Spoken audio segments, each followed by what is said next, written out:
finance bill. And it didn't turn so well. And today we are looking at the chronological of events that happened during that day and what is happening today and what we expect. But first, before we get into that, this is KUTV Rise Today, Biashara Tuesday, with me, ANYANGO, SYLVIA here, and we are so pleased to have you on board. We have a lot in store for you today, from the finance bill, to the budget, to the Gen Z protest, to the memorial service that is planned, discussions around all these topics that are affecting you right now as a Kenyan, what we are just about to be discussing in the next 2 hours or so. And I was mentioning that last year we had a day at the Tuesday of the 25th of June 2024. It was a Tuesday. We were waiting for the members of parliament to vote in or vote out the finance bill. And at that time, it was from changing the clauses to a vote, and the public was demanding that it should be done away with.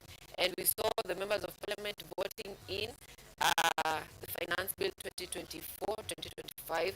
And as we speak right now, situations are a little different, because right now the finance bill 2025-2026 has already been passed by the parliament. It's awaiting assent by the president, a different situation from what we saw last year. At a time like this, we were still on the voting process, but right now the voting is completed, the amendments are already completed, and controversial clauses like allowing KRA to have your personal data from your bank, from employer, such provisions are deleted from the finance bill 2024. So we shall be looking at, not 3.2, I think 2 trillion, and more of it is supposed to be financed by internal and external borrowing. So we shall also be looking at that. About our debt, we are having a debt of 11 trillion, and our budget is of 4.2 trillion. Our collection is less than 4.2 trillion. And the only thing that we are paying right now is interest on the loans that you're having. So in the 11 trillion, we shall be paying 1.1 trillion. And that is the interest of the loan. We are not even paying the principal, but still our budget has deficit. It's like you're having a salary of 50,000, and you're having a budget, your household budget of 60,000, and you're also having a loan of 40,000. So by default, your salary is already negative. By the time it enters your account, it's already negative. So we shall be looking at that. How can we salvage ourselves as a country? How can we manage our debt? Because they say that if you realize that you are in a hole, the best thing to do for yourself is to stop digging. But as we speak, the digging that we are talking about here is expenditure. We keep adding more expenditures, more state corporations, more state departments, more advisors. So it's like we are in a hole, but we keep digging. So we shall be asking Monica this morning that how can we save ourselves as a country to avoid living in a situation where we are just living to pay, like we're living from hand to mouth. And in this case, it's not even hand to mouth, because when you're having a salary of 50,000, your house rent is 60,000, and your debt is 40,000. That means you're not even living hand to mouth. You're working for the people you borrowed from, because that is basically what is happening. Now that will be the conversation on the finance bill combined with the budget of 2025-2026, even as it awaits assent by President William Ruto. Now, still this morning, we'll be having a conversation on the state of our nation, and this discussion will revolve around the newspapers. And the newspapers that you're having this morning is the Daily Nation, the Star, and the Standard. For the guests that we'll be having this morning, we'll be having Glenn Karani, who is KUSA chairperson, that is the Kenyatta University Student Association chairperson. And we have a lot that we'll be asking Glenn this morning. It is from various angles of this state, because we have had a situation where the young people in this country demand that they should be included in the finance bill 20, not the finance bill, will be included in leadership of this country, and that is where they claim that they have been used for a long time by the political elite state of this country during elections, and when it comes to a time when they're supposed to be included in the implementation of what they were standing for during the campaigns, they're left behind. So Glenn will be joining us this morning. We'll also be answering the question: the youth want to be involved in governance. How? That is the question we'll be asking this morning. Also this morning we'll be joined by Dennis Kimani, who is the CEO, Youth Green Society, and advocate of environment and the green economy. And Dennis has been involved deeply when it comes to situations where youths are fighting for the rights of this country. He has been on the front. We have seen him in different media houses. He has been here on KUTV. From last year, he has been on the front line of fighting for our rights as a country. So as we are on the pre of the June 25th, where the planned demonstration, so we will be knowing, is this going to help us as a country? And so far, from what we have seen going on in the country, what are the progress that we have made so far? So let's take a look at our dailies this morning.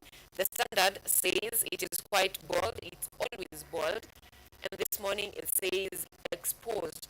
In a chilling expose, the Standard uncovers messaging in WhatsApp groups run by government bloggers and officials, UDA secretariat staff, and parastatal chiefs, where they have been planning how to infiltrate peaceful protests in the city, generating propaganda aimed at media houses and prominent individuals seen critical of the government.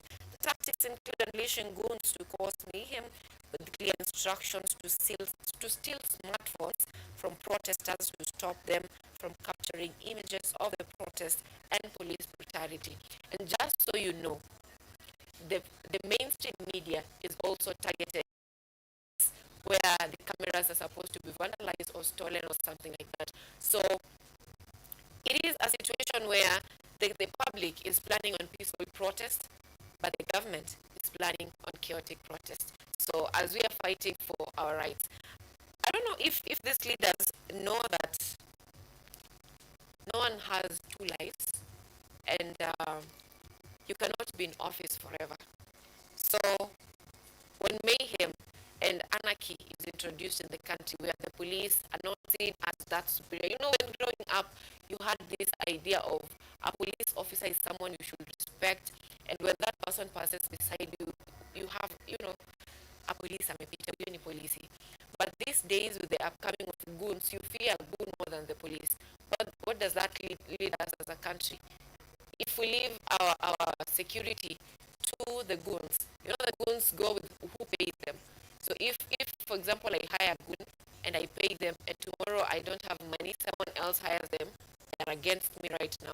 So they don't have like the way the police are what do I use? They are authentic, or they are loyal to the state. The goons are not loyal to anyone. So it is a similar situation when we had a situation where the Mungikis were leading or were controlling this country. I have had situations or Kenyans who say that Mungikis helped them. And this is when they had conflict leadership. But when the leadership ilivurugika and everyone was now voting for themselves, it now became something that is uncontrollable. So if this situation goes on, we may end up being in a situation where as a country we are out of order. And the Daily Nation says still the same story. The warmongers, and the Daily Nation is now painting a picture of leaders who are allies of the government, whose utterances are a clear indication that they lack regard or they're insensitive to the plight of Kenyans who lost their loved ones during last year's deadly protest due to punitive taxes and government excesses. And they mentioned David Ndi, who is the chairperson of President Ruto's Council of Economic Advisors. We have William Kamket, whose utterances are really, I don't know the word to use it. This is so insensitive because he says that here there are people planning to cause violence like last time. They cried of mayhem caused by goons brought last week. Let them try next week, that is tomorrow, and we'll know there are Pokot youths. So If you know, you know. And we'll have Silvana Sosoro, who says majority party whip. Who is the majority party whip, rather, who says last week you incited the youth. Last week you incited the youth, and we are aware there are plans to do the same in the name of June 25th anniversary. We are telling you that this time it will not be business as usual. And just to mention, remember David D has said that before leaving your house, going for protest tomorrow, make sure you give your goodbyes, because he says that it won't be business as usual. And we've also had key figures who are mentioned who are mobilizing youths in areas like Kangware, Madare, Kibra, who are tweeting that it is not going to be business as usual. And we've also had some people saying that there are rungus, and they say government rungus are very new. So I don't know what we should be expecting tomorrow. And also, the Star this morning, talking about a very different thing. It says root of crisis inside debt burden. Just like I mentioned, our debt is at 11 trillion, and our collection is actually less than our budget. It's less than 4.2 trillion. So we're having a debt that is more than twice our collection. And whatever we are paying right now is only the interest to the loans that we are having. And the government will be borrowing around 800 billion from local collections and 300 billion from external collections. That means you as a Kenyan will be competing with the government to get loans from banks. So that is also something we'll be looking at with our guest Monica today in studio. Now that is what we're going to be having this morning, conversations about the state of the nation. And right now let's take a look at what is happening on our roads and the weather situation.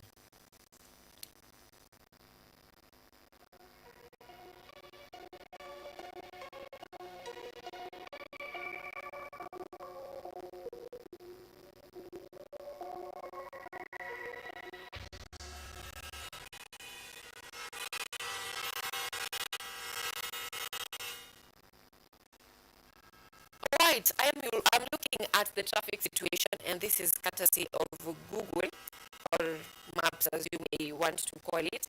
And the situation is not as usual. Today there is quite heavy traffic, especially when going to town.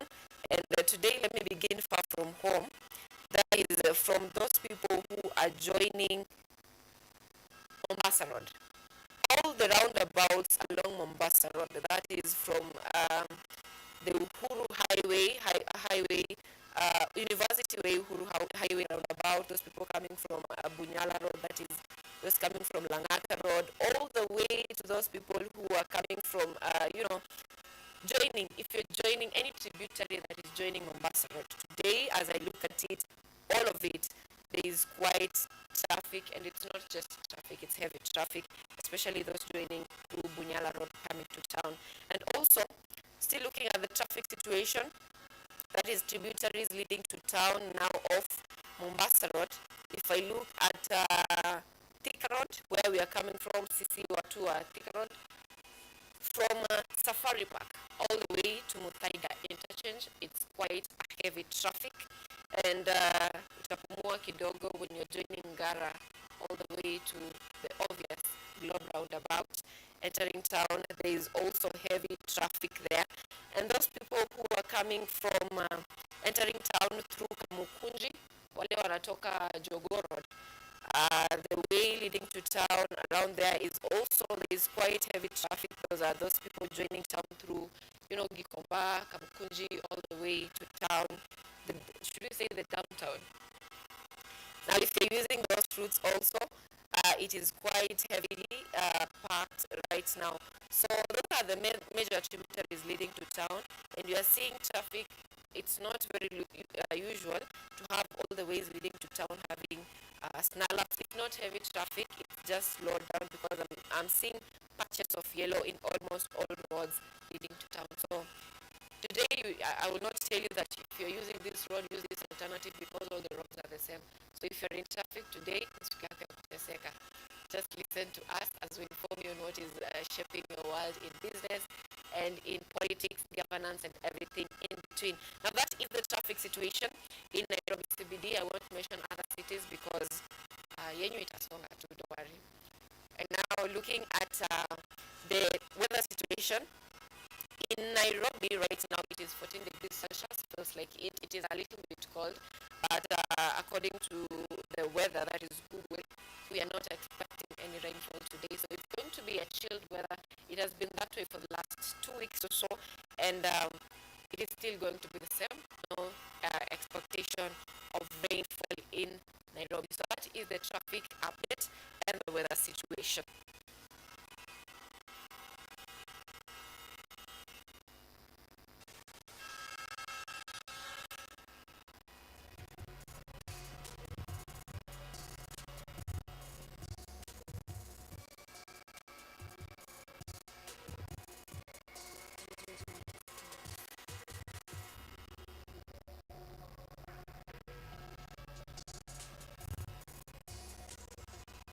Alright, it is still June, despite the fact that actually today morning, not today, yesterday, as I was thinking about our country, I was like, tomorrow, if you get anyone smiling, please slap that person because that person has no reason to smile in this country. Why are you smiling? Why are you smiling? And we are fighting for the nation. We are fighting our leaders who are fighting us. We are fighting for their rights and the rights of their children. And apparently their children are flying out of the country. So we are on our own. Kenya is home, and most of us don't have an option of moving out of the country. So in the spirit of fighting for our nation, everyone is sad. Okay, not everyone is sad, they're also happy. But in the spirit of fighting for our nation, our men also are fighting for their mental health. And it is Men's Mental Health Awareness Month. And we have had so many conversations around it. And right here on Biashara Tuesday, we also have a feature that will be coming up next after the break that we'll be having. And the feature will be telling us why men are not open to having conversations around mental health. I saw someone say that as a man, there are things you should never speak about, especially when you're speaking about them to a woman. And the reason was the woman is not a therapist. They may hug you, you may cry over them while it's good for you, but the moment unafanya makosa kidogo, it's now a weapon against you. So what do you think about that? Send us your feedback. We are live on YouTube at KUTV Kenya. So send us your feedback on, do you think it's necessary for men to be having to talk about their mental health? If not, why? If yes, why? And who should they be talking to about? Who should they be talking about their mental health to? So we are taking this short break. We'll be coming back with your feedback and a feature on the same.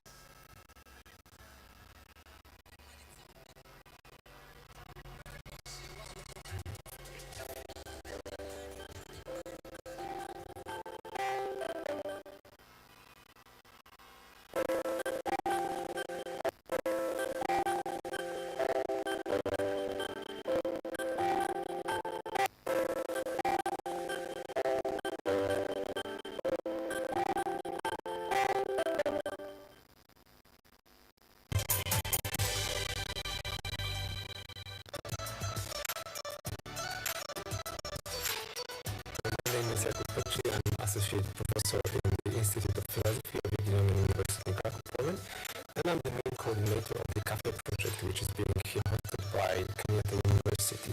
My name is Eva Hutaba. I am a project manager in this consortium. Keep watching cutting-edge research at Kenyatta University Television.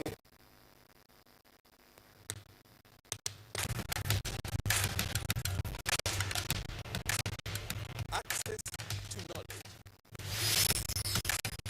Solution to unanswered questions.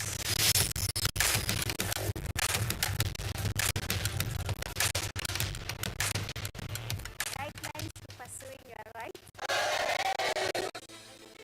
and repossessing your property.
kesho kisawasawa kama pangaboi za trekta ndani ya KUTV mitindo ya kipwani. Ukiwa nami na hodha wako Waridi Tamu. Usiakose matamu jamani.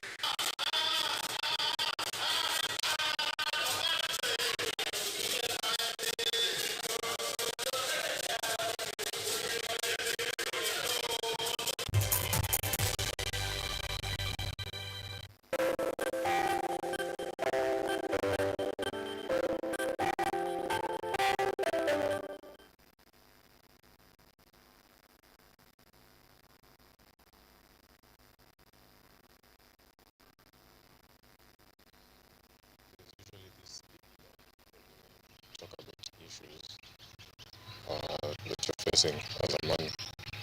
So most of the time you feel like you're better off just dealing with your own issues by your own self. Men are reluctant to talk about their mental health and issues stemming from them themselves, and also because society itself is reluctant to listen to men speaking about their mental health issues.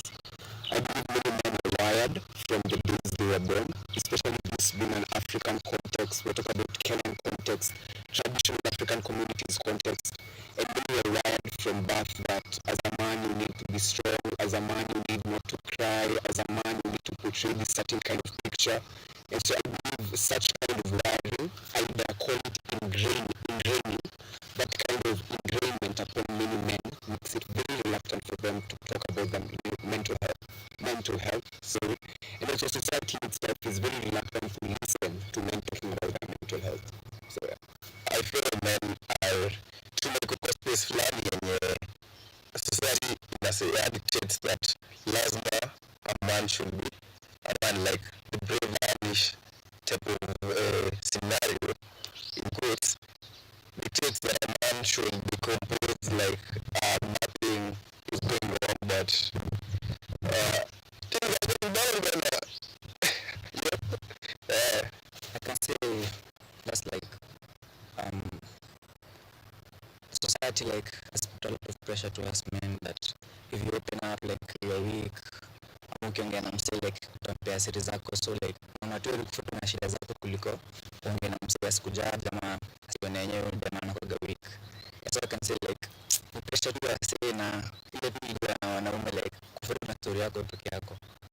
Yeah.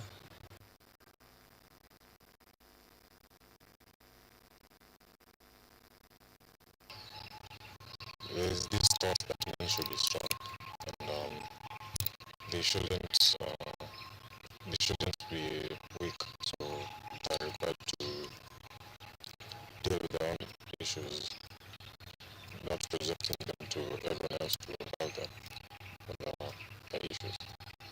I believe society's expectations pretty much relate to a lot of people approval, and you'll be shocked that psychological statistics can prove that men are very vulnerable to people approval. Men are very vulnerable to what society would define them as, and especially fellow men. So I believe society from, as I was saying earlier, from birth, there's this entire perception of what an ideal man should look like. And so I believe many men from the day they were born, they are taught how to be a man. You're not taught how to be human. You're taught how to be a man. So I believe these society expectations are the ideal man should, there's a certain, should I call it a caliber? There's a certain caliber of masculinity. An ideal man should have certain possessions. Such kind of definitions that are very shallow, very minimal, very like you go through life and you come to such things are never as important. I think such kind of issues really box a man into certain cage. So yeah.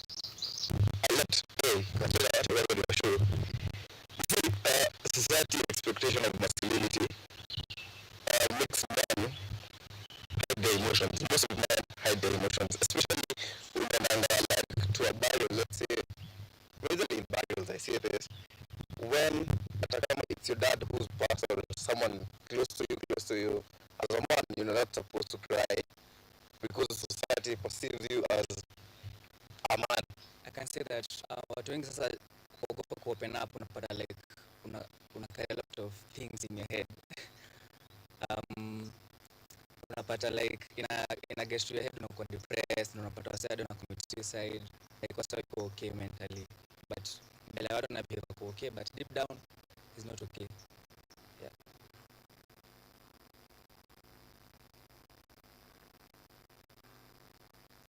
I think as you grow, you're going to face different issues at different stages of life. So at a younger age, you'll face different issues compared to as an adult, and they usually vary. So, for example, at a younger age, maybe you might face issues with socialization and stuff, and as you grow up, maybe finances might become a bigger issue. So in psychology, there's a section that talks about developmental psychology, which talks about how as human beings and of course as men, the mental health issues gradually elapse from childhood to old age. So I would say at youth, many men, the kind of mental health issues would be going through would mainly be largely on peer pressure, such kind of issues. Then as you approach adulthood, I believe this is one of the hardest stages of a man, between the ages of 22 to 29, because this is really where you're trying to settle. I'm talking about settling financially, career-wise. I'm talking about settling in terms of marriage. This is pretty much where you're laying the foundation for your life. So between the ages of 22 to 29, you might experience a lot of psychosocial issues. And of course, as you proceed to old age, there's still a variety of mental health issues that men in the old age go through. Be it divorce, be it custody rights, be it still the issue of wealth generation and money and finances goes on up until old age. So I would say each and every issue continues to build up from youth all the way to old age. I can say this, tukiwa dogo, our emotions were taken care of, then everything was kind of just okay. Like, niambie mtu nampenda as a child, itakaa kitu normal. Sasa hivi miaka kadhaa, nikiambia mtu nampenda kwanza lazima nijifikirie mara 3 ndani. Alafu ndio nianze kufikiria hivyo. But pia as we progress, the day and age sasa yenye tuko, videos not change because in June I meant mental health awareness month. So getting to a point where we have a full month dedicated to mental health of man is a great step. The more I grow up, like adulting, I realize vile ulikuwa unaambia ukiwa mtoto, like life itakuwa soft life. The more I grow up, the more I realize life inaendelea kuwa hard. So the more I grow up, the more unapata a lot of things, unapata a lot of responsibilities. So unapata tu kuna a lot of stress, the economy iko mbaya, like adulting tu ni messed up. So unapata hadi economy ikiwa messed up, pia mental health yako unapata tu pia iko messed up.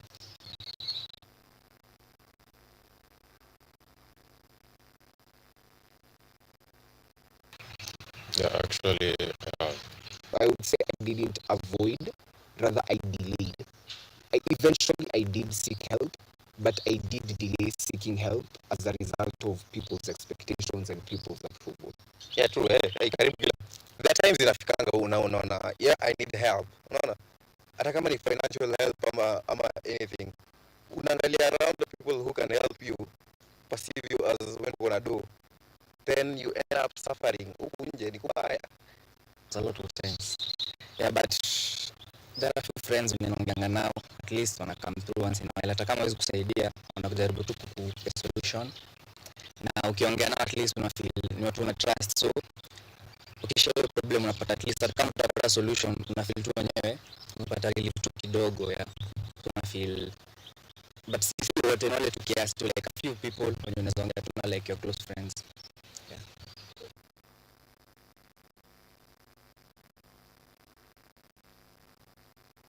I think people should understand that also men are human beings, and just like everyone else, they have their own issues that they deal with on a day-to-day basis. So I don't think they need to be judged, and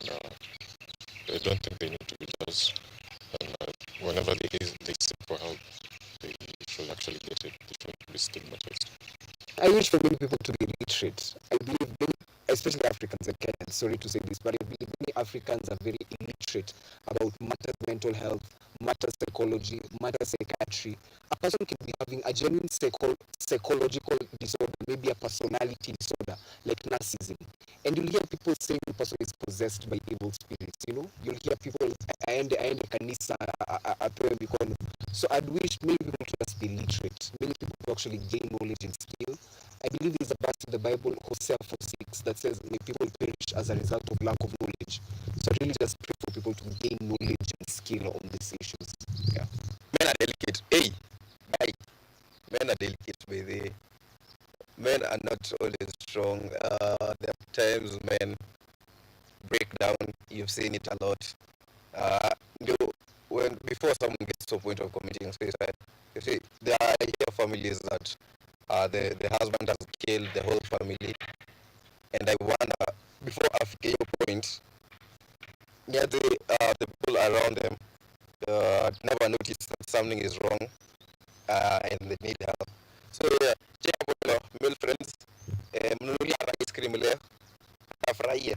I understand that not everybody who's laughing ama mwenye ana smile like ako sawa. Unaweza pata msema like wanasemanga the most loudest person in the room ndio mwenye akona a lot of things going through. So ni vizuri ku understand like mtu akiwa happy like mnacheka na msee mna hang out, ni vizuri tu kumuulizana once in a while like are you okay, like are you doing okay mentally, like mtu mnacheka cheka tu kila saa. Sasa zingine ulizana tu hivyo tu once in a while. Ni vizuri catch up na friends, mkiwa na your loved ones, tulizana niko poa mentally, akisema ako Out before we went for the break, and as we have had, men are delicate. By chukua hata lollipop nunulia moja and tell them you are valued, you are loved, you are appreciated, and please mean it. Don't just say it because you had Biashara Tuesday telling you that you should be telling that to men. Have a habit of checking up on them. Buy something for them. You may not be able to buy something, but you know, at a ringos, please, it's 10 bob. Come on, you can't lack something to buy for your men. And also, most of you are always asking, what can I buy my man? How can I appreciate my man? They always tell you, trouser yangu imezeeka, my boxers zimeharibika, zimeraruka. Those are the gifts you should be buying them. Don't wait until you are told, oh, I have this, just buy them gifts. The smaller they are, the more they'll appreciate it. It's the effort that counts for them, feeling seen, feeling heard, and feeling appreciated. So that has been men's mental health. Let's keep pushing for their mental health. They are the pillars of this society, and most of the time they go unappreciated. So let's appreciate the men. Right now, I am joined in studio by Monica Mushiru. I promised you earlier conversation on the finance bill and the budget and how it is relevant to you as a Kenyan. So far, where we are, how is it relevant to you? What changes can you make? And how is this conversation important to you? So once again, I will allow Monica to introduce herself so that she can tell us what she does and how important is this conversation to her. Hello, Sylvia. Thank you for having me. I am in finance. That is my profession. I love talking about things that affect Kenyan people, and that's why primarily I'm here. I love to give insight about the finance bill or the budget. Kenyans need to know what's happening in their country. They need to be very aware of the policies that are being passed, the laws that are being passed. They need to judge, to discern and see, is it right for us? Should we voice out our concerns? Should this change? How will this affect my business? How will this affect my life? How can I take advantage of whatever is being done? So that's why I'm here, and thank you for having me again. Looking at the finance bill 2025-2026, last year we didn't have confidence in the finance bill because we thought that, especially the members of parliament, we thought that they were not listening to us. And this time we have had a situation where there has been public participation. What do you make of the process that has happened, especially when there is a meeting, so that there is a meeting to plan on how the meeting on public participation will be conducted. And then when the meeting is conducted, there are minutes written on how the meeting went, so that, a meeting to plan for a meeting, a long process. Do you think this inspired confidence in Kenya, especially now that we've not had so much opposition to the finance bill, because compared to last year, we really had opposition, like real opposition. You could enter anywhere and someone tells you reject, that was the whole conversation. But this year, we've not had so much reactions on it, so much negative comments. Until right now, the finance bill is already passed in Parliament, and it's now awaiting us. And so what do you make of the confidence Kenyans have to this current finance bill? Okay, for the meetings to plan a meeting, government is full of red tape. That is something we've seen since it's just been like that. Um, it doesn't work as efficient as we wish for it to work. But focusing on the finance bill and the reaction of Kenyans this time, well, the finance bill was a bit conservative if we compare it to the 2024 bill, where there was in 2024 a lot of taxes had been introduced, and Kenyans are really not ready to bear this burden. And for once, we saw that Kenyans actually follow through with, if we say no, we really do mean a no, and there's potential to follow that through. We saw that during the presentations with the Finance and Planning Committee, both last year and this year. So this year, I believe the process was a lot more open. Let's start with, you could submit your written submit. Any individual could submit the written proposals or objections and send it to those QR code. We'll just send it. That was really good. They went to the counties, not all the counties though. I think because they had time that was not on their side. At least they went to the counties. You could see a number of associations from the private sector that came in, tax experts that came in to talk about their views and proposals. So that helps. But mostly what eased off the anger in Kenya is the bill itself was conservative in the sense of it did not aim to introduce new taxes. The aim was just to to seal the loopholes, and with the already existing taxes, how do we broaden the tax base? Not an introduction of a new tax, not an increase in the rate of an existing tax, just sealing the loopholes and broadening the tax base. And that helped a bit. Yeah. Now that you're still on the conversation on sealing loopholes and broadening tax base, it is a good, from where I sit, I see it's a good idea theoretically, because if, for example, let's take the example of getting goods like the pharmaceuticals from zero rated to exempt. It looks like it looks like a good thing. Like, why would you forgo like 500 billion if you look at it cumulatively, like 500 billion for the exempt, like excluding or giving incentives to those companies to encourage them to produce, the country will be losing around, let's say, 500 billion. So getting that money and investing it into other areas like, let's say, manufacturing industry sounds like a good investment, because if I'm given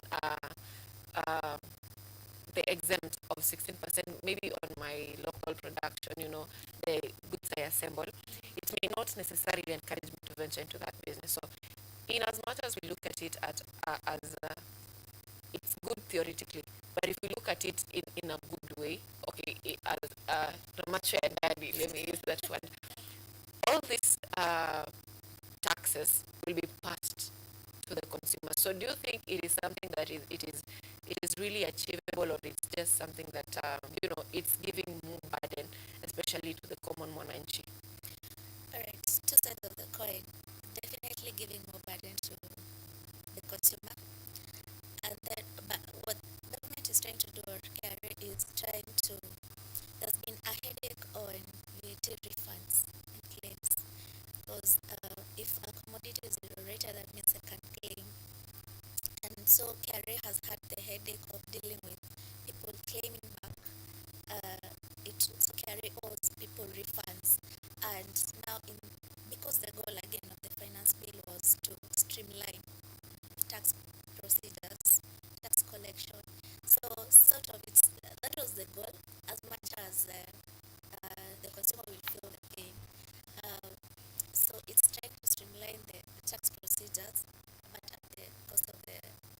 consumer. So, the VAT regime in Kenya is quite unstable. It changes. I don't think a regime should be, a tax regime should be subject to change and revisions, especially major revisions year on year. Something like VAT, if we can just simplify it and make it say all imported, no, or all exported goods or services are zero rated, everything else let it be standard. But then what you do so that you cover the consumer is reduce the VAT rate 16 to something lower, 10, 8, streamline the whole thing so that carry does not have to deal with the headache of VAT refunds.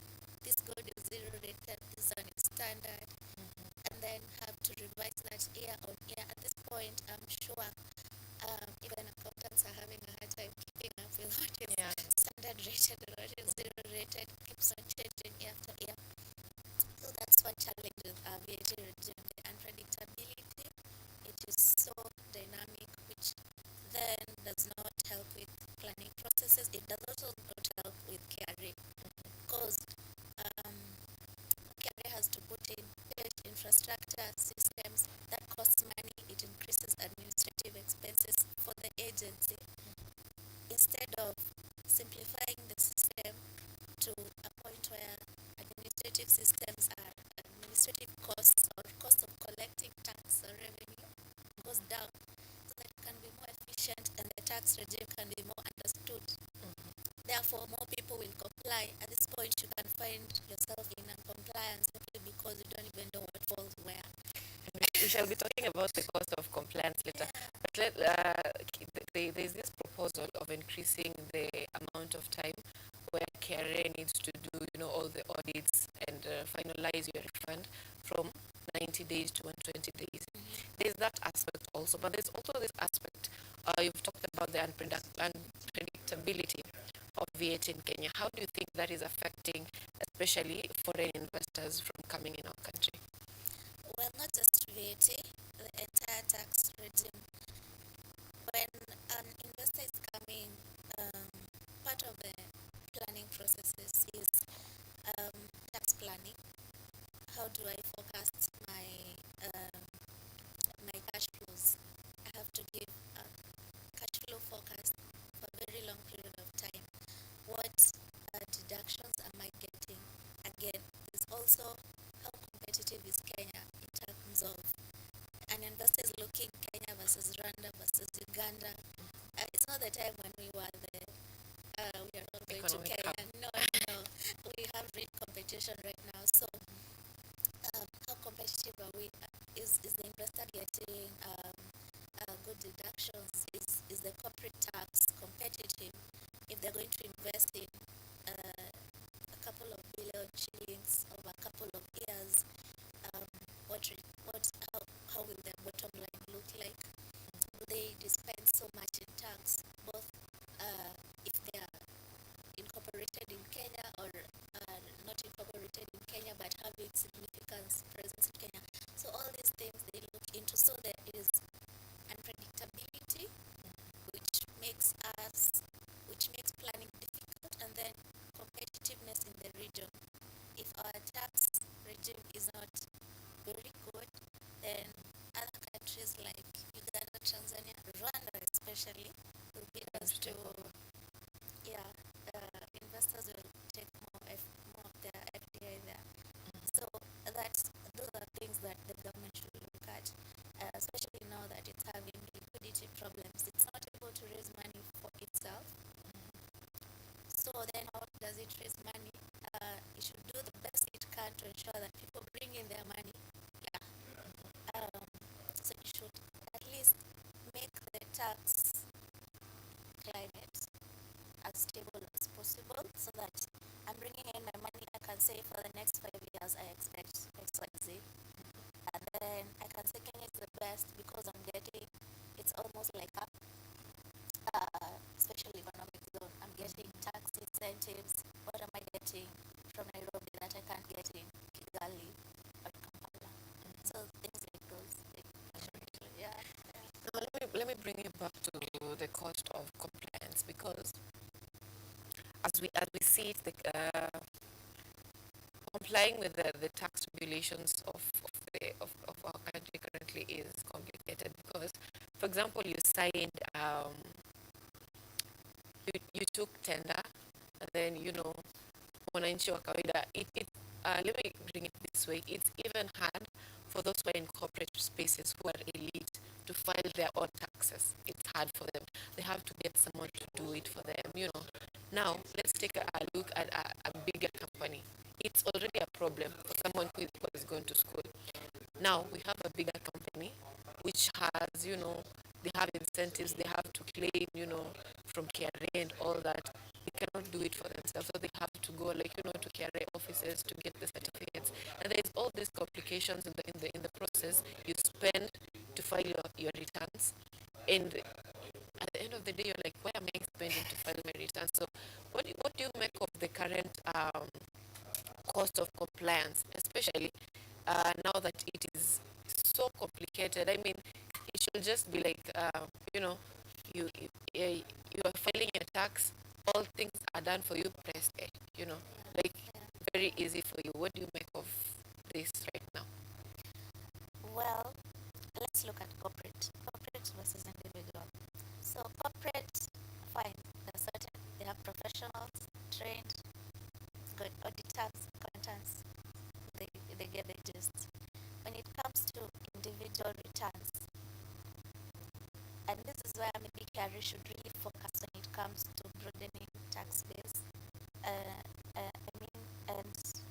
I mean SMEs, like the really micro, the medium, they can go the corporate way because they have, I believe, access to capital to afford a professional. But when it comes to individuals and small, and these are the vast groups, because these are the ones who will file nil, like nil. Yeah, out, and they have an income. I mean, they do have an income. So these ones are the ones that I think KRA should focus on and make the process of tax compliance very easy. I think the infrastructure is already there. Maybe develop on the ATM systems a lot more. Make it available on USSD. Right? Like really simple, the way off the back of my head I know how I can buy credit, how I can call customer care. Let it be as simple as that. I just input my income and then come up. They can use turnover tax or whatever tax. Let me say whatever. Again, do not complicate it. Let it be one standard tax with one standard rate. Because now you start saying below this, over this, you go here, go there. Nobody will follow through with that. Yeah. So if you can come up with a blanket tax, an easy way where even a Mama Mboga can use her Kabambe phone, you have to log on to an online platform. Most of them do not know iTax, and that is apparently where you're supposed to file even your individual returns. How will you do that? Even businesses that do not supply buttable goods or are not qualified to pay VAT, how do you incorporate them into the tax bracket? A simple system with a blanket rate. Kila mtu anajua ni 1%. But the way all of us know that 10%. Something like that. Not complicated. Not a high rate. Don't give me a percentage. Go back to the street. Don't make the tax procedure hard. Let the farmer also be able to do it. Yeah. After all, it's our country. We're not saying we do not want to pay tax. That's not what Kenyans are saying. Kenyans are mostly angry about we pay tax and then you misuse them. That's actually like the really big pain point for Kenyans. Pay tax, you misuse them, and then you come and ask me to fund you again for your private things, because literally when you misuse the tax, I'm funding your lifestyle and all. So that's where the pain point is. But if I pay tax and I'm saying, the road outside my house is done, and hospital, medicine, I don't see pictures of kids in school under trees, somehow I won't be so angry. But right now, even if you introduce that tax, perhaps, or still Kenyans would be angry because uh, the leadership has not earned accountability and trust. So maybe that's why Treasury and KRA and Parliament are also very hesitant to try and say, let the Mama Mboga come into the tax bracket. As I know, the country will erupt. Going to be Yeah. But you see, that comes from a history, a background of these taxes are not being well managed. So that Kenyans are unpatriotic. No, we are patriotic. We get our problems. We know our problems. We know we need to fund. We know we have a booming population. We know with our booming population, we know our infrastructure is not up to date. We need to update our infrastructure, the major ones, to meet the world class, because the ones we constructed 30 years ago are out of 60 years ago are out of, they're not world class anymore. We are competing in the region to maintain our status. We get our problems. And we know we need 3.32 trillion that we are collecting. 1 trillion is already going in payment of interest of our debts. So we are left with around 2 trillion to fund a 4.2 budget. That means we are supposed to be borrowing also. Now, I want you to give us the whole perspective of this, how it's affecting our country, because as Kenyans, one, we will be competing with the government in terms of borrowing internal loans, because around 800 billion is expected to be coming from, local market or local lenders. And then we have the 300 billion, which is expected to be coming externally. But now let's talk about this. How is this affecting us as a country in terms of living within our means and also supporting development in terms of allowing the public to freely, ukienda bank usiambiwe wewe ngoja kwanza, because government loans, if I give my loan to the government, it's secure, watarudisha with good interest. Now wewe sasa ngoja kidogo. So there is that balance when it comes to living within our means. What do you make about our current budget, our allocations, all this summed up together? Right. I don't think Kenyans understand the term living within our means. Okay, scratch that, not Kenyans. Perhaps I should say Parliament or the Treasury. When I saw the finance bill and I saw it's not trying to raise revenue, no introduction of new taxes, I thought the budget this year must be very, conservative. Until I saw the budget, and it was the most ambitious budget ever, the highest ever, and with a big deficit.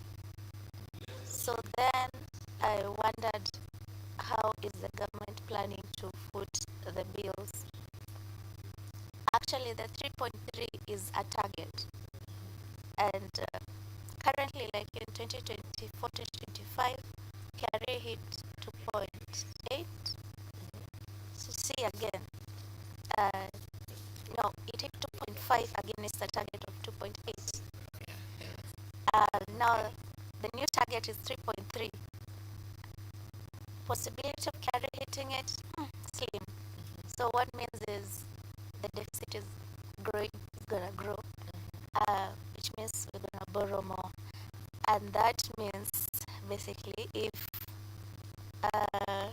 you're competing with government, you'll always be the loser when it comes to accessing credit. The banks will always put their money where the risk of default or not payment is low. As much as at this time, maybe there's an aspect of risk when it comes also to government securities. So, of course, now you're driving the private sector to a place where there's no capital, there's no cash. Most businesses, cash is king. Actually, cash is king in a business.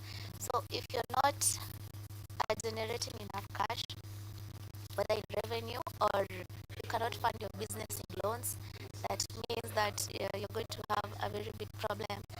I have heard of many stories of many businesses that have actually closed down, and not that they do not have history of trading and profit making. They just cash was squeezed out of them.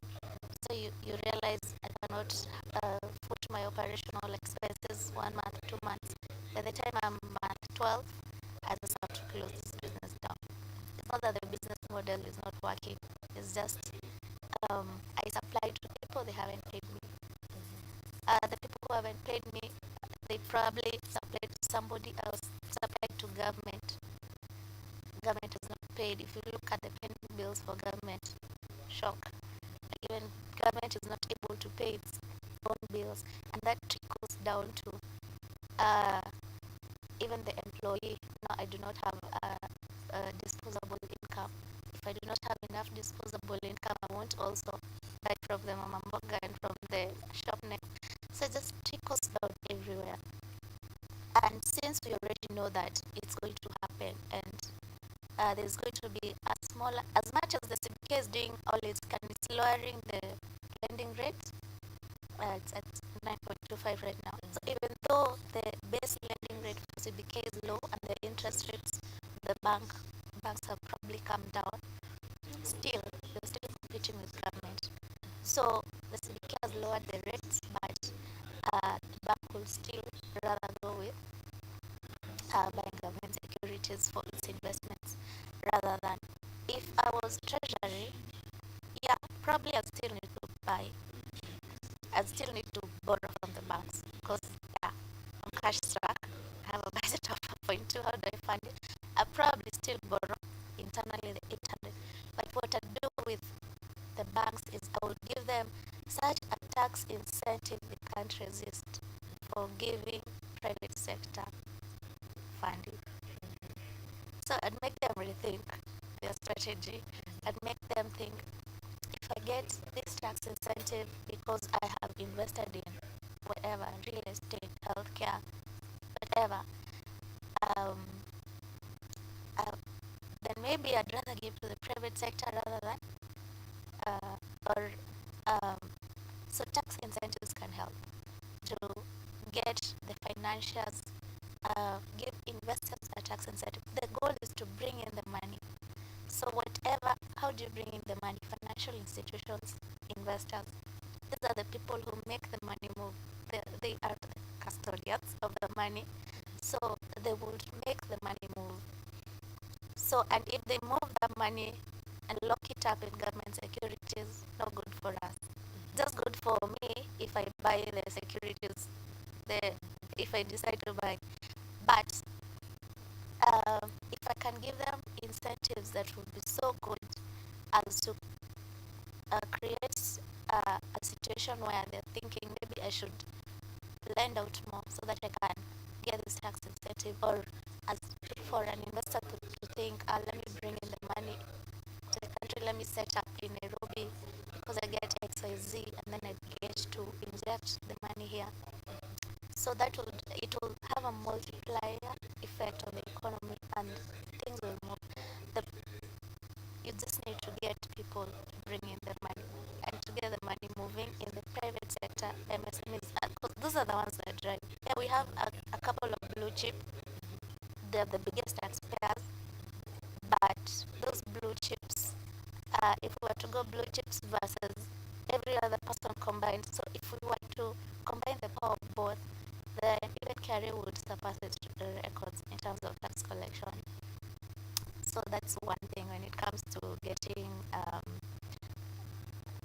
access to capital and credit. Another thing would be if government would slow down in its expenditure booming. So we have new state departments now. We do not know exactly what they will do, but we are here to get to know. There's so much duplication of tasks, duplication of roles in government, which creates inefficiencies. The CS said about a zero-based budgeting system. For a zero-based budgeting system, you have to justify your expense. It doesn't. You start from zero, and then I say I really need a car, and ask me why. And then I tell you because I need to provide a service to this community, and this car is critical for the provision of the service. I ask you which type of car. You tell me a Range Rover, I tell you no. You don't need a Range Rover, you need something else. A way lower car, you know? And then, and then you say, fine, let's allocate 5 million. From my initial budget of maybe I had budgeted for 15M on the car, I justify it, ask questions, I justify, we cut until we reach 5 million. So that's zero-based budgeting. I have to justify every project. But if we are to justify every project that is under that budget, I don't think we would get to 4.2 trillion. So I don't think, maybe they've started the zero-based budgeting system, but as at the budget that was presented, I don't think they went full blown using that method. Otherwise, we would have a really lean budget, because most of the projects in Kenya, you will not have a justifiable reason for them, and you will not be able to justify the heightened costs. I would ask you, why is that so expensive? Why is a wheelbarrow costing 3 million? Exactly. And then I tell you, no, a wheelbarrow costs 10 G's, something like that. Yeah. All right. So there are two aspects we want to talk about here. The first one is there is, for example, if I am having less money, before, as we were beginning the show, I was talking about you're having a salary of 50,000, your rent is 60,000, you have debts of 40,000, and then all of this, the remaining 50,000, you're supposed to fund it from other, lending from other people also. So, how about what is the best way for Kenya to deal with the problem of, because our biggest allocation are to sectors that are not generating income. Like, for example, to paying pending bills, to paying salaries, they're not generating income, and that takes the lion's share of our budget. So what can our government do in order to,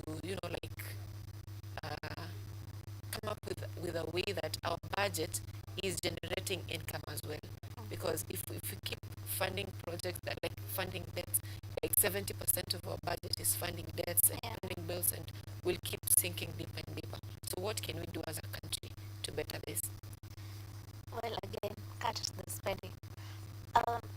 We are running on, I borrow to, there are many holes, so I dig another hole to fill this one, I have a new hole, I have to dig another one to fill this one. That's how we are running currently. But it has to be consistent fiscal discipline in terms of spending. And then there has to be very deliberate strategy on how do you multiply the resources, how do you grow the economy, because you're trying to generate more with very little input. As you said, the sectors that got the lion's share is education. So consumer sectors, it's when, I'm not saying education, it has its returns, but you'll see the returns 30, 20 years from now. The payback period is really high. We even see the returns because those people who go to school right now on the street. Yeah, you said, no, that's another question again. So the payback period for some sectors is very long. So essentially, it's a consumer sector. What then happens, it's like paying bills, right? But if I put my money into manufacturing, into agriculture, it will generate a product or a service that the country can sell, export or internally, and then money is generated, a job is created. What that means is the economy is growing, GDP is growing. So, so if no money is put, or a little money is put there, that means you cannot grow the economy as fast as you want it to grow. If you're demanding a lot more money from the same economy, and then you're borrowing a lot more to fund the deficits for that economy, and the deficits will go into funding again consumer bills, spending bills, and all that. So it's a big problem, and government has to be really strategic, thinking about how they will cut costs really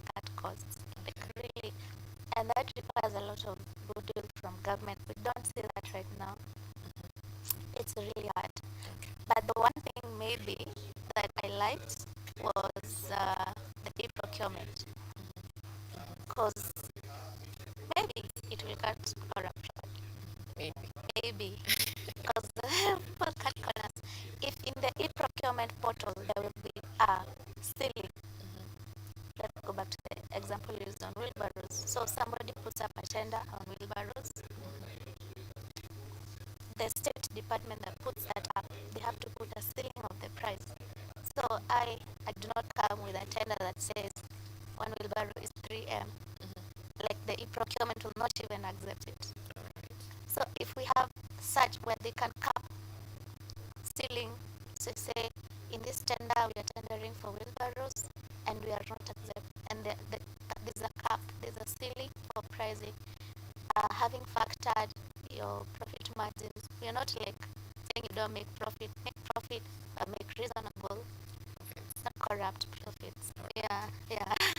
Okay, time is really not on our side, but I wanted a quick response as you give your closing remarks. Just a quick one.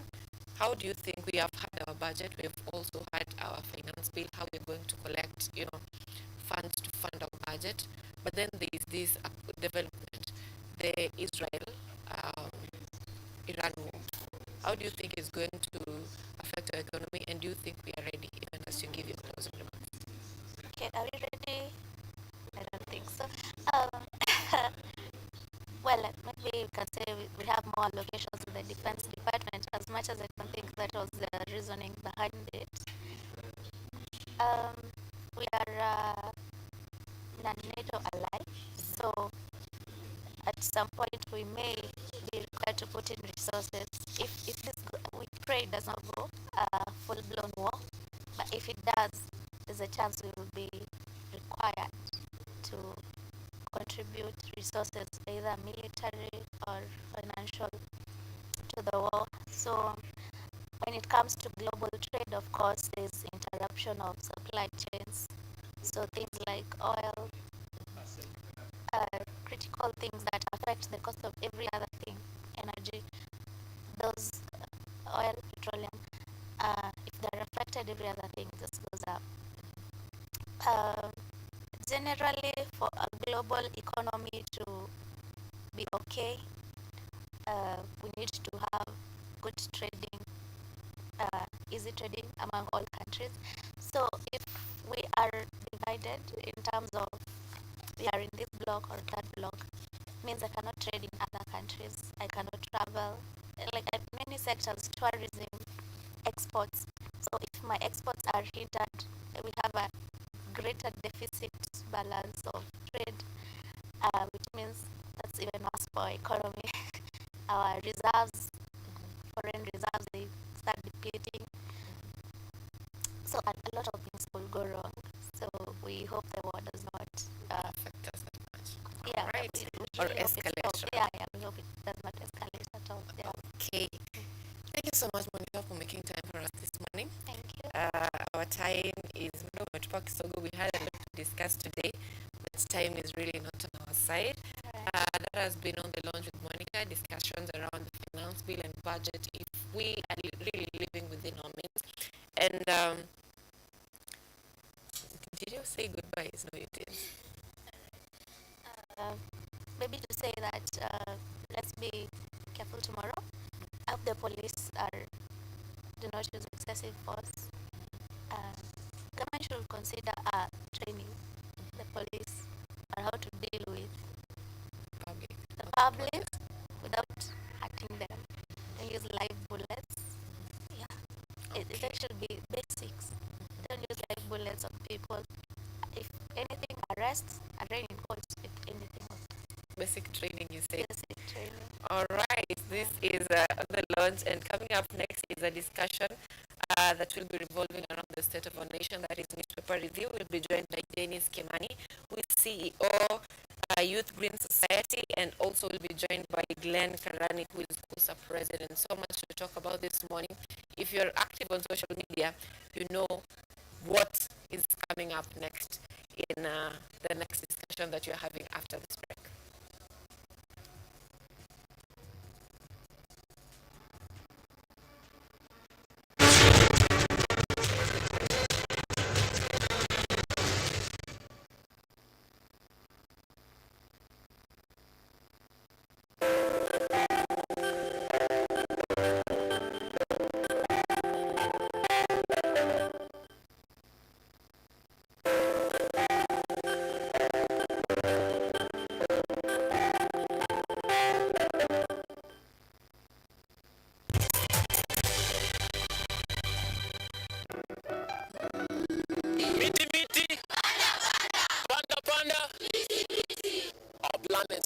future is in our hands. However, there is a threat to the brightness of this tomorrow. On AskCheck, we share the challenges, the solutions, and the hope. I would call this a very momentous day, a very critical day. Every episode, every story, every step we take creates a ripple.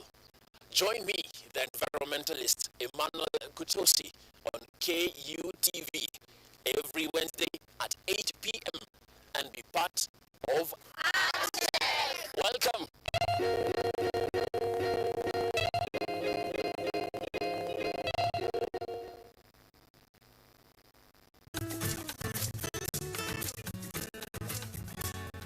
Hi, my name is Stella Tioi. Jina langu naitwa Okemwa Mkwa James. This is Mandela Gaya. Ugonjwa ulipokuja ulichukua siku 3 ukaniweka in coma.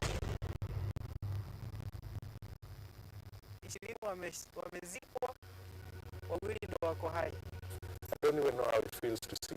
I feel like I cannot express myself well the way somebody who can walk can actually express themselves. Ilichukua muda mwingi mrefu tena mpana ili kukubali kwamba mimi siwezi tembea tena.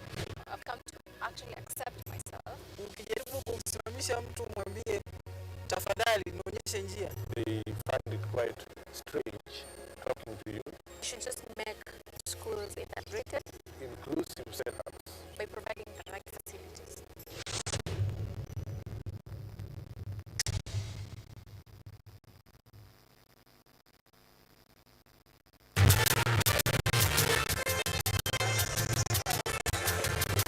Nguzo na uso wa jamii.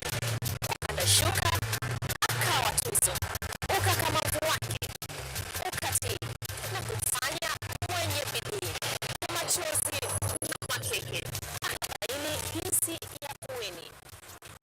Huyu ni mwanamke ngangari, kwa jinsi alivyo ng'aring'ari. Usikose kutazama kipindi cha mwanamke mwake mwake, nami Caroline Kimwe.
Are you ready to take charge of your health?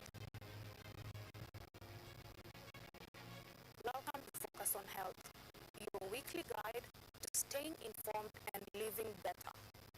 Join me every week as I sit down with trusted medical experts. Pathology is basically a field concerned with male to female genitalia.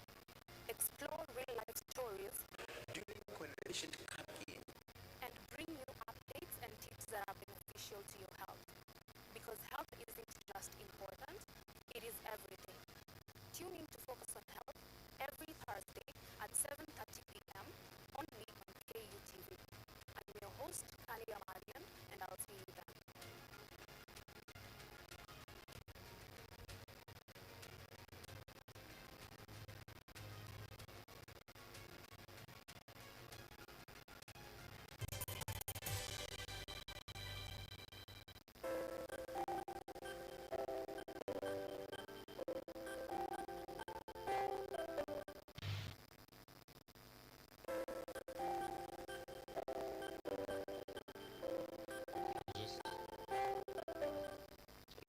person whenever needed help. Whenever need help, it will be just fine to talk to someone. Looking back, I'd actually tell my younger self to breathe, like chill. I believe my younger self spent a lot of issues worrying about the future. And now when I look back, 95% of the things I worried about didn't even happen. And like, man, we're in the future right now, man. So I'd tell my younger self, like, breathe, chill. Like, it's not that deep. So breathe, yeah. On mental health, I'll tell myself, relax, be patient with it, give it time. We have this pressure, but at a certain age, we have to have made it. Like, lazima ukuwe na vitu zako za maana. Unaona? Kama nimepewa pressure ati nikifika miaka 27 nioe, but mimi so take time, take time pia, relax. Nini ngoje, what is this called? Internalize. Think about yourself first. Love yourself. Yeah, love yourself. Talk to people. Kila mtu ako na shida. Hakuna mtu ana shida hii dunia. So the more unaongea na watu, usione kama mtu anaweza kujudge. Maybe mtu anafikiria atakujudge. Maybe hata ako na shida mingi hadi kuliko.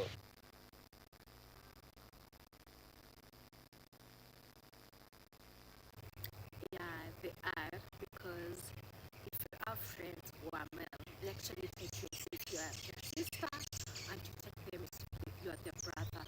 So, in case you have a problem and you tell them, they'll actually guide you. They'll tell you this is how everything goes, this is how you're supposed to do, and then they take you as they are. Sorry. And then they take you as their sister. So in case of anything, they won't hide anything from you. They'll just tell you the bitter truth. So it will be upon you to decide which to take and which one not to. Has a man ever opened up on his mental health to you? Yeah, I once. Yeah, it happened. Some years ago, when a man was going through something, mostly it's all about relationships and friendships. So they'd broken up with a girlfriend, and it was just like it wasn't worth it. Like he needs someone who's better, and such. So I talked to him about it and told him how we as girls take relationships and how he should not be worried about the same.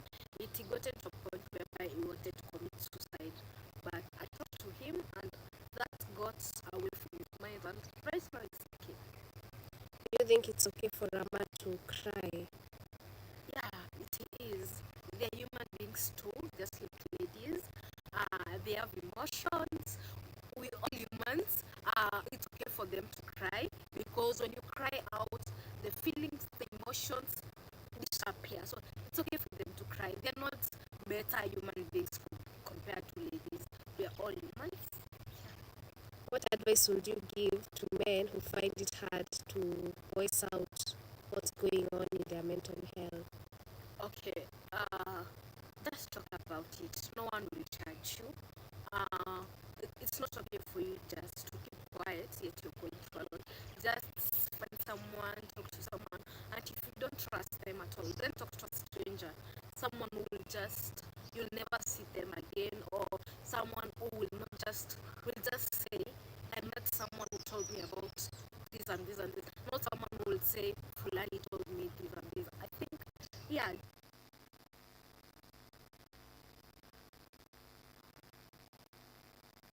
They do. As long as people tend to say that women go through a lot. I don't think so.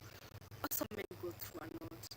But we have more organizations, those who are empowering ladies, empowering small girls, and we don't see that on the side of men. People just assume men are stronger, people assume that men don't go through a lot most of the time. It's only that they just tend to be quiet. They don't speak up compared to most of the ladies. But when you do your research and analyze, you'll find that we're all the same. Also, men are going through something. Actually, most of them have burdens because they're the breadwinners in the family. You are stressed on how the family will eat, how the family will survive, how you'll pay the school fees, how everything will go. Yet the mother is just stressed, what will I cook? And those are some of the problems that have solutions. So, yeah, men need organizations that will empower them, organizations that will take care of their mental health, organizations that will encourage them, organizations that will tell them it's okay, it happens.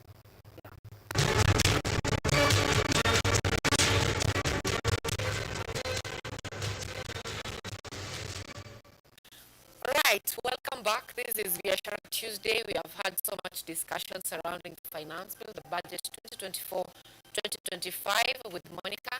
And right now I'm joined by two able gentlemen here in studio. We're just about to be discussing about the state of our nation. And these discussions will be revolving around the planned Gen Z protest, the exposed individuals in this, under the government who are purported to be sponsoring goons for the June 25th protest. But before we get into that, I'll allow the gentlemen in studio to make brief introductions about themselves. Let me begin with you, Blaine. Good morning. My name is Glenn Kanani Kikundi. I'm the CUSA president, and we are very ready for Wednesday. Very ready for Wednesday. Good morning, everyone, my viewers and everybody. My name is Kimani Medamo. I'm a storm that is unshaken by the power of poor leadership. Thank you. You're also very ready for Wednesday. I'm always ready. So that's a very good statement. Yeah. All right.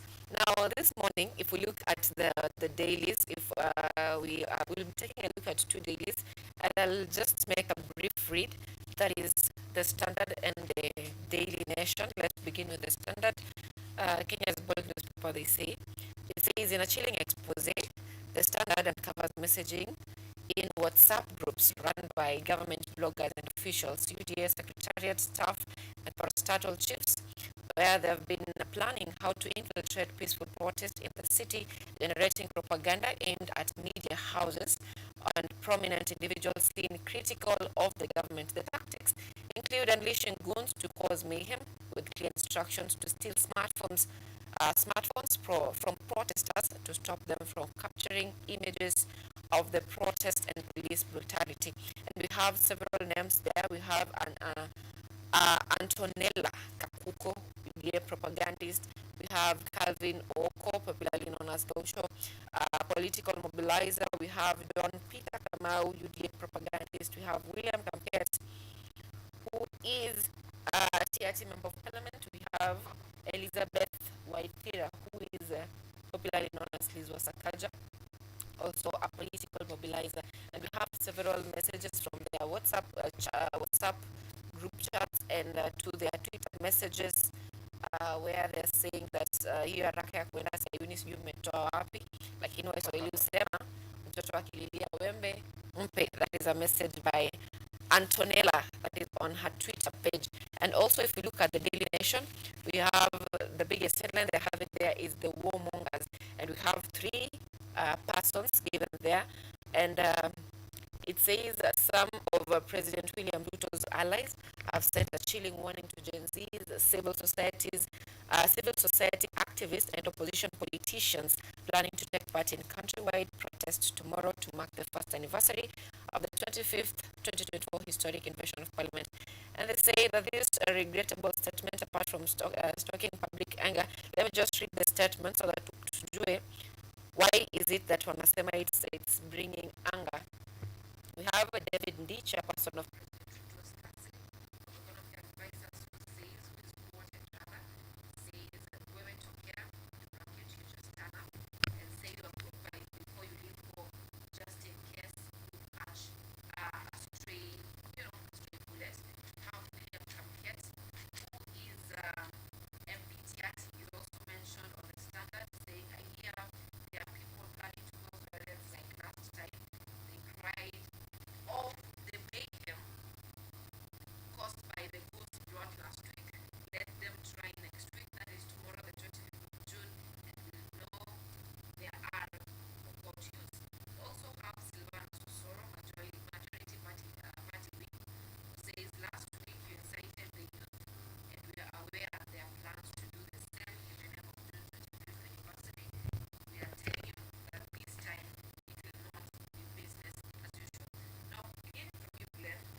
brothers and sisters who we lost in this journey to fight for liberation for our country.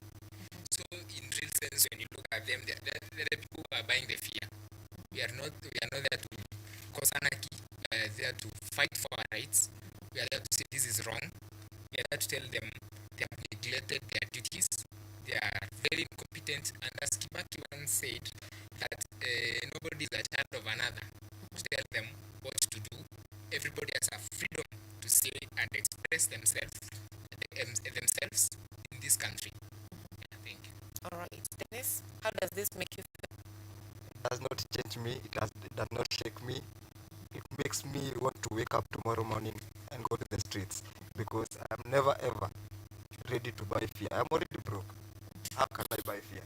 Either way, some of the people who are here, they are useless. Who is Gaucho? Who knows Gaucho? Who cares about Gaucho? He's just somebody who is happy to go into Raila Odinga's helicopter. Juzi alikuwa Zanzibar. What has he brought back even for himself? Nothing.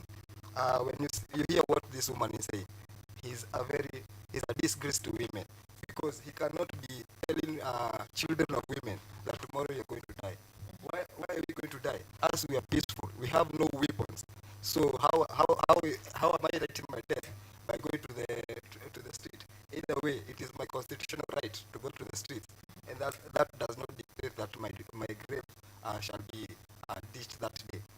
So this morning I want to say that we are ready. We are ready to go and commemorate our heroes. They died on the street, and it was the mistake of the police to kill those people because some of the people that we are going to remember tomorrow, they were shot from the behind.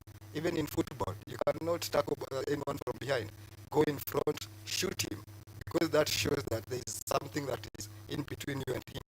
But you cannot shoot from behind. And this is a show even in the Blood Parliament documentary. We saw a whole KDF, Kenya Defense Forces, shooting somebody who was running out of parliament.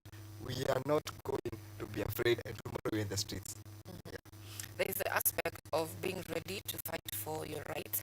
But there's also this aspect that is often brought up of protected properties or amenities of the government. And these areas, because they're protected, that means no one is allowed to get into it unless, you are legally going to be in those areas. And it's our constitution that says so. Sorry. So there is a desire or a plan to march to State House. Do you think that this is being overambitious of fighting for the rights of Kenyans? We are, thank you again. The youth of Kenya are not ambitious by saying they are going to march to State House. When you remember the current president, who was the deputy president, is a person who was talking about the system, state capture, oppression, extrajudicial killings. We are the citizens of this country. We are the people who gave him that power to be in that State House. We are the people, on the other hand, are going to tell him what he is doing is not right and remind him of what he is doing. He is killing, his government is killing the dreams of very many youths in many aspects. We are not going to cause anarchy. And during the last Mandamano, it is the government and its clowns, like the Nairobi governor, who paid goons to come and destroy the peaceful Mandamanos. Comrades are always peaceful. Yes. All right. Now, still on the same, let me call this, I don't know if it's rumors or if it's true. You're going to clarify this for us. Do you think, or you are quoted for saying that there are other ways that can be used to solve this problem other than going to the street? If that is your statement, how so? And if it's not your statement, do you think there are other ways that we can solve this problem without probably going to the streets? Thank you very much again. That is a situation that came up yesterday, and it has been brought forth by some of my political opponents in the university, who their political careers are dying. Number one, the only way that you can talk to this rogue government is through demonstration. We cannot have a dialogue with the government, yet they are killing us. How can you have a dialogue with David D, who is saying shoot of your ideology. That's not right. How can you have a dialogue with William Kamkit, who is saying that Tokia Mtona, the youth of Pokot, yes, Silvana Sosoro, these are the people that we can't have dialogue with. As comrades, we reject the dialogue of the government.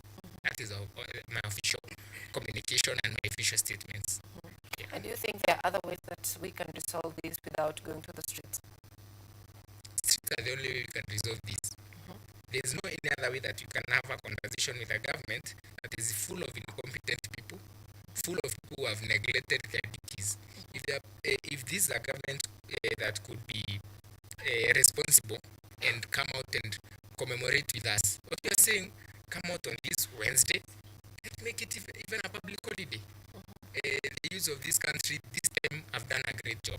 This is not a generation like our older parents who are there during the Moise era, who are very afraid. Wanatutisha lakini si tumesema sisi tuko. Yes. All right. Now, Dennis, from where you see, do you think there are other alternatives that as young people we can use other than going to the streets? Thank you again. The same way the president has said, I will tell you one thing. And I started by saying, I am a storm that is unshaken by the power of impunity. When you go to page 13 of the Standard, Moite urges court to jail Ruto, top officials for IBC Gazette defiance. Let me tell you one thing. The criminal and the highest and the biggest criminal in Kenya is William Ruto. And that is nothing that we are going to say anything. We know William Ruto is the biggest criminal. And tomorrow we are going to remove his government. Why? On the national page, the Standard page, this is page 7. 1 year on, since revolt, Gen Z still waits for these reforms. Gen Z demanded for the following. There were a lot of, on the Gazette there, if I tell you all the demands of the Gen Z, June 25th, 2024, nothing has been met. If it is the reshuffling of the cabinet, they reshuffled and brought back the Soprano guy who we never wanted. So there was nothing that was done. So what we want to tell them is that even this finance bill, it was unconstitutional, even the 2025 finance bill. Why? Because they passed the budget and passed even the finance bill never went for the readings. They just passed fearing that the Gen Z will be on the street. So what we're telling them, the Constitution of Kenya mandates and allows the people of Kenya to go for picketing, demonstration. Why? Because a whole year we asked William Ruto to calm down, but the only thing that he has done is good job. We asked this government to listen to us, but it has never ever even felt like they want to listen to us. What did they do? When Ojwang raised the issue of corruption in the police forces, they killed him. We went to the street to fight for them. They are still telling us they want to kill us. One thing that we want to tell them is that we are no longer afraid of dying. No youth in this Republic of Kenya. Actually, tomorrow, it is the World International Youth Skill Day.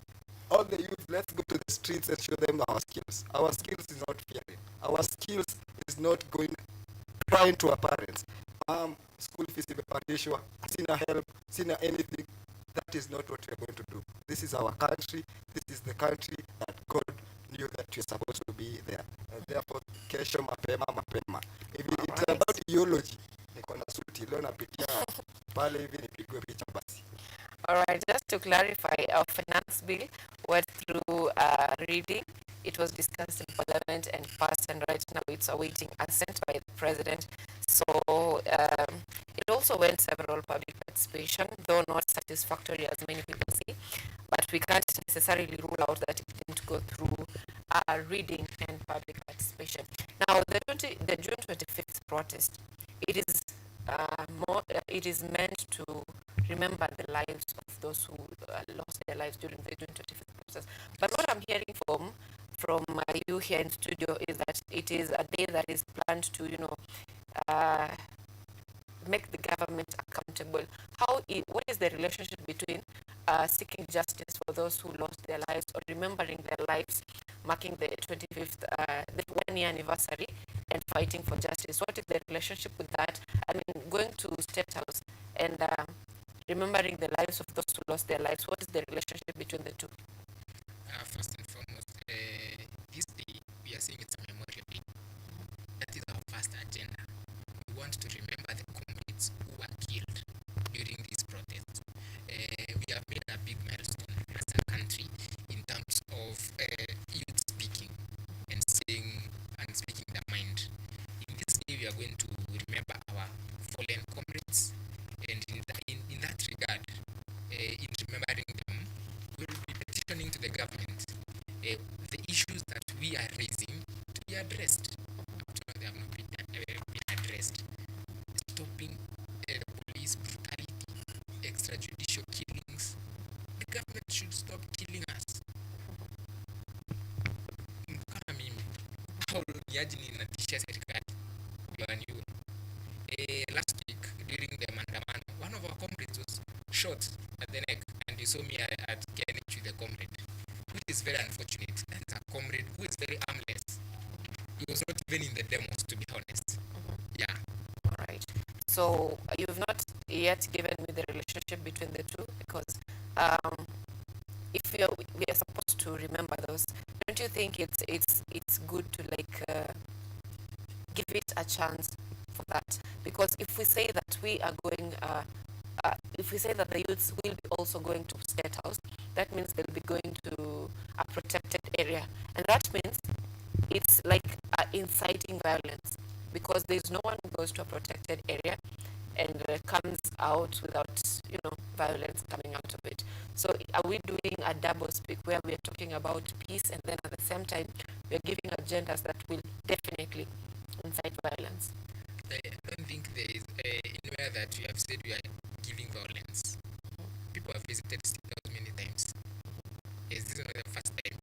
Myself, have visited State House 4 times. Was I causing violence? I was not. You were invited, remember? I You was were not invited I was this not time. causing violence. Whatever the government is doing is inviting us indirectly. You can be invited directly or indirectly. This is indirect invitation. Yes. All right. Now, Dennis, there are consequences to invading, protected areas. And if anyone, this is, in as much as we may want to disagree with this, if anyone is shot forcing their way into into the State House, that case heightened highly, so to say. Do you know that shift is unconstitutional? Even the court has said money should not be deducted from shift because it is unconstitutional. So let me pose a question. How many people will die because of not getting services in the hospital? So a lot of people will die. And therefore, what I'm saying, we are going to preach State House. And one thing I want to say today, the army is in charge of the country, and we are not afraid of the army. Why? Because the army are our good brothers. They will come, escort us to State House, tell us not to touch anything. But what I'm telling Kenyans today, I am a student of mathematics. There's something that we call zero differentiation. We cannot go to State House and come back not doing anything. That is not no work. So we have to go at least preach parliament, bring down the flag of this government, and then we raise the flag of the army, and therefore from there Kenya will be as sweet as possible. But to answer your question is that we are not going there to sugarcoat or soothe the government. We are going there to ask for rights. These are rights that we have asked for 1 year. We asked for people who are in caught in communicable to be released. We have asked people who are in enforced disappearances to be brought back to their parents. We have asked the government to stop abducting us. It is abducting people every single day. We have asked the government stop extrajudicial killings. If you look at the documentation in the report of 2024 of the Hour to Social Justice, the report, the extrajudicial killings have gone up. Is it true, Mr. President? They have gone up. Just the other day, we saw a comrade shot on the head from a near police. I wish it was a stray bullet. We could be okay. We cannot be in a country where we are seeing policemen shooting citizens in close range. And hapo tukisema hivyo, there is an Al-Shabaab that is being looked for. Wamempata. There is even an attack of $10 million, true of us, to get the Al-Shabaab. Why are the police engaging themselves in the wrong businesses? And that's why we are asking the army, tafadhali army, tomorrow morning make every policeman a Kenyan citizen. The only people who want to take care of the streets, it's the army. If I listen to you clearly, if I listen to you, it's like you're calling for anarchy. Because if we talk about tomorrow is about a coup. We are talking about a coup. So it's about violence. It's not, coup is not a violence. No, there is no government that, they say you cannot take down someone from power without violence. You can never have the military or any other person apart from the president leading without violence. So power is not given, power is taken, and it's taken by blood. So what you're saying right now is that tomorrow we are waiting for violence, because if you're talking about anarchy, if you're talking about a coup, that means we are talking about violence. We are ready to go take this government. Whatever the South demand, we are going for it. Who is we? The people of the Republic of Kenya, the preamble, we the people. You might be excluding yourself that you'll be in the studio, but remember, you'll be on Twitter following that. That is okay with us. Just continue tweeting. It is written even in America. We cannot have everybody in the streets. Us will be in the streets, you will be in your Twitter, tweeting everything that you see in the street. That's okay with me. All right. What's your take? For me, this is a day that has been brought forth by comrades who died last year. It is very unfortunate to the parents, and I send my condolences to them. There is no amount of money that can buy a child, even if the president gives Baba Albert Ojwang 2 million or 3, or even 10, and builds them a house. There is no amount of money. It is so painful for those families whose children have died. You remember, I was in the streets during the day that Rex Masai died near Parliament, and it is very unfortunate. What you are telling the government as of today is, let's be in a situation where you don't abduct us. You stop extrajudicial killings. You stop corruption. You do your work, and you will not see us on the streets. But the moment you abscond your duties, then the people will speak. That's when there will be demonstrations, and they use that very peaceful. And I foresee a situation where tomorrow the government will hire goods, and they have said it, that they will be hiring goods. They will be in civilian, and they will try to blackmail us and say these are the citizens who are very violent. They are not peaceful. Now they'll start killing us. That is the situation that happens. President, the good thing about the goods, hawachakula, ni watu wenye uko na fimbo na unaachilia fimbo unakimbia.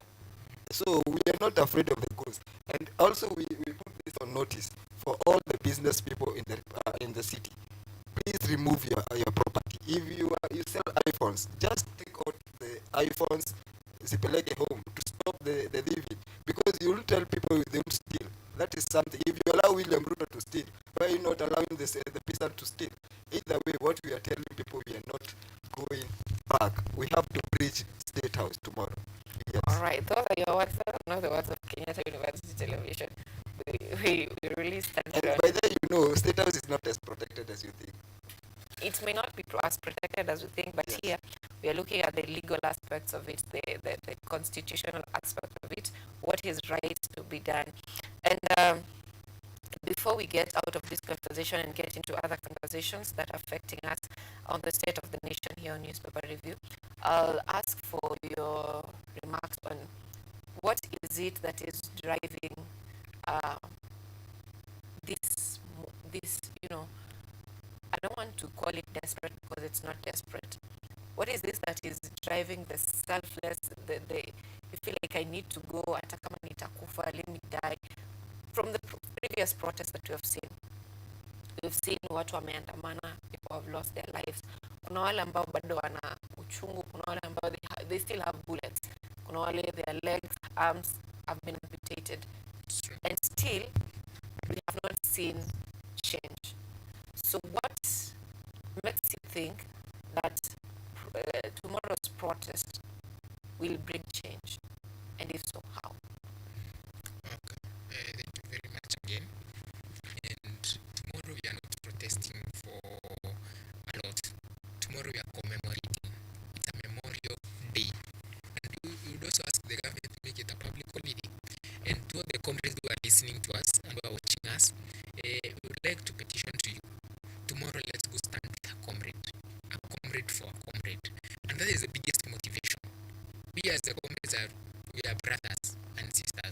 we are very sympathetic and empathetic with the families of those who lost their loved ones. It may be me. I was in those demos. What if I died? Yes, we are just walking deads. If that is the situation that is in our country, that somebody can be killed at any point. And also we want to ask our government of the day, abductions are not the way to go. We are the citizens of this country. If you abduct us and kill us, who will you lead? Who will you lead? You'll have nobody to lead. So on Wednesday, tomorrow, we are on as the comrades of this nation to commemorate with our brothers. So you're keen on commemorating your brothers. Yeah. Dennis, what is really driving you to think that tomorrow you're going to breach the State House? And if so, why have you not considered other ways? Because so far we've seen protests are not working. I have always considered other ways before I go to streets. That's why this morning I'm in this television, at least to convey my message. Maybe one of the government people might listen to me and might go down. But I am not ready to live on my knees when this kind of Kenyans can talk this way. If you can listen to a legislator telling people to go fast track their ideology, take a photo before you go to the street. Their mentality is to kill us. But we are not going to relate. We are still going to the street. So what takes me to the street? I wrote this on my ex June 24th last year. I said that we went to school. We are eager to bring change to this country because we went to school, we are learned, and our fearness, what we fear most is to die poor and to die young. That is the only thing that we fear. But you see, this country has become a country where who is who society. If you're in the lineage of these powerful people, politicians, you get a job before someone who has a master's, someone who has no godfather. They will stay with their, and those are the people who are allowed in the street. Like tomorrow, it's not just Mandamano at Jay-Z. I feel like I thought the doctors have already said they will be on the street tomorrow. The teachers have said they will be on the street tomorrow. So there's nothing that is going on in Kenya, right? That is something that you're supposed to agree. That is something that is taking us. Hakuna kitu yenye inaendelea mzuri Kenya. If it is low cost of living, how much is unga? They are trying to bring propaganda and a lot of PR on X that unga is 92. Is it true? Unga is almost 200 shillings, right? So why are they buying us propagandas?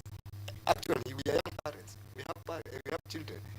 Mimi nanuaga unga. It is not less than 200 shillings. It's not. So what is taking me to the street is that I feel cheated. I feel I put my expectation on somebody who never or even cares about anybody. Yeah. Now, shifting gears, we have had a situation where the young people want to be involved in the governance and not just being used by the political elite of this country, especially during campaigns. I've also heard you, Glenn, mention of this time. I think that was last week when you were saying that the youths are tired of being used by politicians and not being part of the decision-making table. So, from where you sit, Glenn, how do you think youth should be involved in decision-making? Because right now, if we look at our geopolitical nature, if we look at the world right now, the Iran government is fighting Israel, US is joining it, and it's a war that is escalating. So this is a war that if it persists, it may cause like two nations fighting, causing problem to the whole world, because when there is cutting, the supply chains, trade is also bad, and it's a whole round situation that causes mayhem and unrest among every country in the world. So the old, if they sit together, they will be like, no, this we need to sit down and have a conversation and found somewhere to agree on. But when we take a look at the current generation, it's a generation that understands violence more than dialogue. So when the older generation look at the young generation, they're like, okay, you guys mkona pupa sana. You guys are moving so fast. You need to calm down. So if considering all these factors, that there needs to be, someone needs to calm down when handling issues, someone needs to have emotional intelligence to be a great leader, someone needs experience and all that. So from what you see, how do you think youth should be involved in governance? that youths like violence. It is not true that youths like mayhem. The youth of this country are very peaceful. The youth of this country listen more and talk less. It's only that the government of the day does not listen to the youths. The youths have spoken. We have been giving timelines on the issue of governance in this country. In the Ruto's government, look even at the status of its cabinet. First, I would like to talk about even the competency of the cabinet. Let's first talk about the youth who is there. We have a youth for CS, Honorable Eric Muga, who is a 32-year-old CS. And you can see the good job he's doing. If you follow his X account, maybe that's where you can see his projects that he's running in his ministry. You'll never hear him talk about politics. You'll never hear him get involved in issues of incitement and saying that this, that, this, that. This shows that if this youth can do this good job, what if we give more youths chances to governance? That was my point last week. In this government's cabinet, we have a couple of very incompetent people. I think we only have 3 competent CSs who know what they are doing really. I had a chance to interact with CS Mbadi when he was reading the budget. At least he knows what he is talking about. He has an idea of what he is talking about. If the president of the day listens to somebody like Mbadi, then we can move forward. But if he decides that he is the CS, he is the president, he will do everything, then it will not work. We petitioned to the CS that last year we were given 35 billion for help for the students. We sat down with the CS and told him, logically speaking, the comrades numbers are increasing day in, day out in the universities. If you allocate this amount of money that you allocated last year, we will have a crisis that some of them will not receive help. And the CS increased the budget to 41 billion. And if we have such conversations, it was not on the streets that we communicated with the CS. We were a council of presidents who went to his office and petitioned that to him. We didn't cause violence in his office. We didn't beat him. What did we do? We just had a conversation. And that is the situation. So the government of the day should give the youth more chances. If they feel that these people are talking so much, let them pick a youthful person, give them a job. The ICT position they can't give it to the CS of the day. For ICT, people are being promoted to incompetence. Yeah, that is the situation. Yes, look at Rwanda. The CS for ICT, a very young person. The people who are equipped with AI knowledge. That is where we are today. All right. Thank you. Okay, so from where you sit, Dennis, how do you think the youth can be involved in governance? One thing, I'm a planner by profession. I am a believer of public participation and inclusive leadership. I feel that, and I've said this on this platform, we need a public participation commission, because the only way to involve people is to allow them to bring their sentiments. About thinking about youth are talkative. It's true, we are talking because something is aching us. We cannot give a government a whole year to think about what made parliament to be preached. And after 1 year, the things are worse and worse and worse. So I feel youth are more than 50%. And the only thing that is aching Kenya youth is financial poverty. People are doing a lot of things with less on the table. Wages are turning into hand to mouth. Nobody has any extra coin even to buy yourself a good shoe, buy yourself a car. Nobody have anything. But what is making Kenyan youth feel bad? Every single morning, kama huyo ndia kwa gazeti, we had him take 104 billion tender for the SHA with yeye na bibi yake. So he is talking like that because already ako kwa meza na wanakula. So no. So he feel like when you are going to agitate for their rights, he's spoiling for him. But what I can tell is them, if they give Kenyan youth more chance, hiyo shine ingepata with little cost, because what we know that Kenya are topping in AI, right? We are topping in innovation. Why did they give Kenyans that chance so that we can come up with a system that will help Kenyans? Again, it's about employability. How many jobs are government bringing on the board? You see, there are almost there are less than 1 million jobs that government can offer, both public and private. Why don't we come up with unskilled labor, as in manufacturing, light industries, where people can go engage themselves and have a living? That is what is taking us. But you see, we are paying a lot of taxes, but this money nasikia mtu amenunua offshore house in Dubai. This is money that they have stolen from our economy. That is what is making us feel like we don't belong anymore to this country. You can imagine, we were talking about a hustler. If I may ask this studio this morning and all my presenters to listen this carefully, who is a hustler? Hustler is somebody who sells stuff on seasons.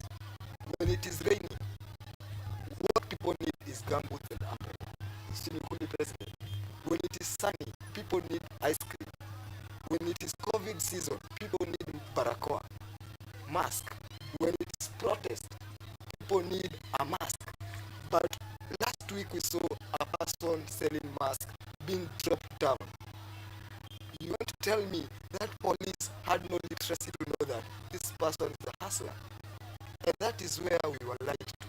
And therefore I want to tell Kenyans, nobody should feel happy of being a hustler. We want all of us to be dynasty, including me. I don't want to be a hustler. I want to be a dynasty.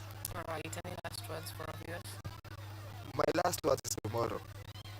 Early in the morning, saa 8 tutakuwa tumehug Ruto, tumetoa hiyo bendera na tumeweka bendera ingine. Thank you. We must preach parliament, State House tomorrow. All right, now coming back to Glenn, any last word for our viewers back at home? My last words to the comrades. Tomorrow, let's go commemorate with our fallen soldiers and we condole with them. And if it's possible, let's make that day a public holiday. And again, the government should take the full responsibilities of extrajudicial killings, abductions, and they should end them with immediate effect. On the other hand, let's involve youths in governance. We are very learned, qualified, skilled, and we can do these jobs. Let's create more employment for the young people. We are unemployed. All right. Thank you. Thank you so much, gentlemen, for making time for us this morning. It has been very insightful talking to the young minds and the young people who are really at the front line fighting for the rights of this country. We have two messages I want to read them. But just to mention, one message is of bridging the State House, and another message is on ensuring that we stand in solidarity with those, the families of those who lost their loved ones. But among all, here's Kenyatta University, Biashara Tuesday, that is KUTV Rest Today. We wish that we may have peaceful commemoration, so to say, tomorrow the 25th of June. That brings us to the end of Biashara Tuesday this morning. Thank you so much for you back at home for staying with us since 7 a.m. until right now 10 a.m.